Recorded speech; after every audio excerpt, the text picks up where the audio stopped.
Čítanie zo svätého Evanjelia podľa Jána. Ježiš povedal zástupom: Ja som živý chlieb, ktorý zostúpil z neba. Kto bude jesť z tohoto chleba, bude žiť na veky. A chlieb, ktorý ja dám, je moje telo za život sveta. Židia sa hádali medzi sebou a hovorili: Ako nám tento môže dať jesť svoje telo? Ježiš im povedal: Veru, veru, hovorím vám, ak nebudete jesť telo Syna človeka a piť jeho krv, nebudete mať v sebe život. Kto je moje telo a pije moju krv, má večný život a ja ho vzkriesim v posledný deň.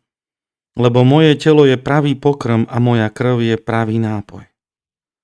Kto je moje telo a pije moju krv, ostáva vo mne a ja v ňom. Ako mňa poslal živý Otec, a ja žijem z Otca. Aj ten, čo mňa je, bude žiť zo mňa. Toto je ten chlieb, ktorý zostúpil z neba, a nie aký jedli otcovia a pomreli. To je tento chlieb, bude žiť na veky.